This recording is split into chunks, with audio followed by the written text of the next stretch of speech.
Good afternoon, everyone. I'd like to start by thanking the Senate Committee on Foreign Relations, chaired by Senator Amy R. Marcos, for the opportunity to clarify the truth about what transpired during the arrest of former President Rodrigo Duterte and other related matters.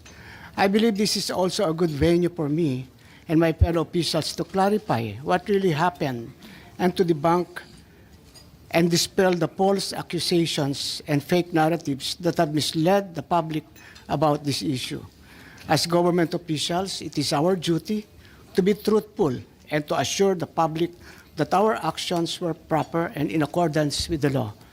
I, for one, have been the victim of relentless disinformation campaign aimed at destroying the integrity and credibility I have carefully built over 4 decades of public service, which began the day I entered the hallowed halls of the Philippine Military Academy. While public officials are not supposed to be thin-skinned, I have rolled with the punches for several days. However, the time has come for me to air my side. Therefore, I am grateful for the opportunity to speak before the Senate and present the truth. As a former member of the cabinet of the Duterte administration, it is also very hard for me to see the former president arrested. I worked closely with former President Duterte for so many years through the most serious crisis the country faced, and we have developed and nurtured a personal friendship. He trusted and respected me in the same way I trusted and respected him, even after our terms ended in 2022. I retired from public service when former President Duterte ended his term. However, the repeated calls for public service came again, and 6 months after my retirement, I was appointed by President Ferdinand Marcos Jr. to be his National Security Advisor.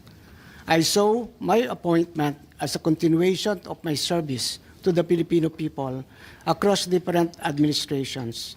As a soldier, my loyalty has always been to the Constitution and the chain of command. This has always been my principle when I served as the Commanding General of the Philippine Army under President Noynoy Aquino, then as AP Chief of Staff, and later as Secretary of the Department of Interior and Local Government under President Duterte, and now as National Security Advisor under President Marcos Jr. In its position, I have held under several administrations. I have never played politics. I do not have a political agenda, nor do I have or will I ever have political ambitions. I uphold the same principle in my role as National Security Advisor and Director General of the National Security Council.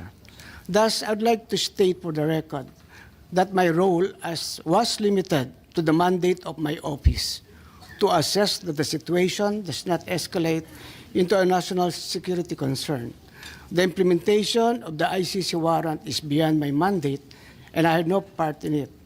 And may I also state for the record that I am not aware of any core group, nor am I a member of such group that allegedly planned and prepared for the arrest of former President Duterte. In fact, it was only on Tuesday morning, March 11, 2025, that I learned that there was already an Interpol red notice and that the ICC warrant of arrest would be served. There was also no intelligence operation. The former president's presence in Hong Kong, as well as his return to the country, was a public knowledge since it was heavily reported in both mainstream and social media. It is utterly unacceptable and unfair that my name is being dragged into an alleged grand conspiracy. I firmly deny any allegations of a grand conspiracy. In fact, the events in March 11 were spontaneous. As National Security Advisor, I was merely doing my job. However, I face all these accusations against my honor and integrity with firm resolve, knowing that I am on the side of the truth, and I was simply doing what I had to do.